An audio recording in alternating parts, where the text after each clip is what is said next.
But every once in a while, Winnie likes to remind me that it's her recliner. Hello, thank you for joining me and welcome to Drama-Free Diet Days. I wanted to tell you a little bit about my approach and philosophy toward weight management and what you'll be getting if you continue to watch this channel. The title says a lot, Drama-Free Diet Days, brought to you by Winnie and the Professor. You've already met Winnie. She was taking over my recliner back at home. My name is Annette. I'm a college professor. I teach communication. And right now I'm coming to you from a hotel room in Omaha, Nebraska. I live in Kalamazoo, Michigan, but I'm here for a conference. So the background isn't fancy. I'm not fancy. We're not going to be fancy here. We're going to have some down-to-earth conversation about some of the challenges of weight management and some of the things that I've learned the hard way, some of the mistakes that I make every day and continue to try to better myself. So the title of the channel of Drama-Free Diet Days, the idea behind that was first that diet is not depriving oneself of food. Diet is the eating regimen that one follows. That's the take on it that I'm taking. So a vegetarian eats a meat-free diet. We know people who eat gluten-free diets. Some people might be on a diet of nothing but Twizzlers and jelly beans.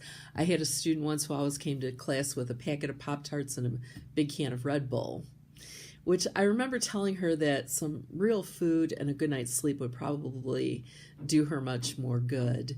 But that was her quote-unquote diet. So I'm trying to follow an eating regimen that is healthier for me, healthy for mind, body, and spirit, because they all go together. I'm also trying not to beat myself up too badly when I make mistakes, taking it a day at a time and a meal at a time and doing the best I can under those circumstances, and then keep it going, not giving up, not saying, oh, I've messed up and so I'm going to overeat tonight, or I'm going to overeat until Monday morning or whatever, but to just keep going, to accept the fact that this is a lifelong challenge for me, and to commit to being the best person I can be on a day-to-day basis. Now, I've been heavy all my life. I think I came out of the womb fat. I was a fat baby, and I've always been anywhere from chubby to quite overweight over my life. But over the past 15 years, I've gained quite a bit of weight. And I put that down partly to being a college professor. It's a very sedentary life. I sit at a desk all day, other than when I'm standing up to teach my classes. And mental effort is tiring, just like physical effort is. So I get tired, I get hungry, but I'm not expending a whole lot of energy. And we add that to the fact that I am getting a little older and our bodies thicken up and our metabolism slows as we get older. So those factors combined are making weight management more challenging for me. They're not excuses, but they are factors that are ramping up the challenge. So I try to get up from my desk and walk around. I try to get all my steps in every day. But I think I need to be even more mindful. I am at the heaviest I've ever been right now. My scale at home, the batteries were dead for a long time, and I needed to get new ones and kind of put it off because they were those watch batteries, and so I had to write down the exact number. And if I'm being honest, I think it was a bit of an excuse to delay getting those batteries. But I have them now.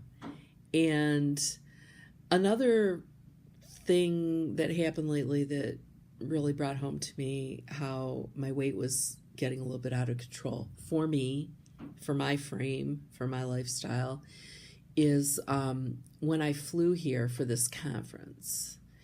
And I've never needed a seatbelt extender on a plane before. I've flown a lot in the past.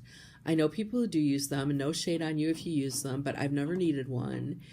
And this time, I didn't need one this time either, but I had to extend or let out the regular seat belt as far as it would go to get it clipped. And it was clipped, but it was fully let out. And that kind of brought home to me the idea that if I do get bigger, I will need a seatbelt extender. I'm also wearing the biggest clothing size I've ever worn. So I'm not one of those people who's hooked on clothing size and things like that, but all of these things are indicators that I'm getting larger than I should be for my mental, physical, and spiritual health.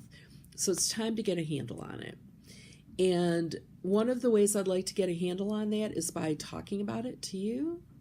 So I thought other people might be facing similar challenges and want to exchange ideas and form a community around that. So that's why we're here. I'm planning on talking about things like no self-attacks, okay? We really shame ourselves and beat ourselves up for food and weight-related issues. And I'm trying to do this without engaging in any kind of self-attack.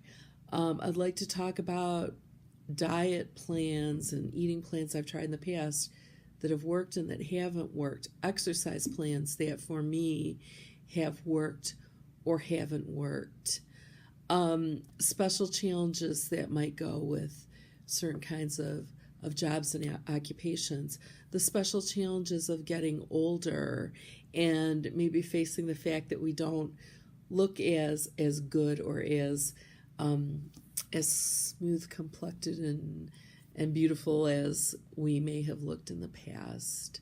So if that sounds good to you, I hope you hang with me and continue to watch the channel.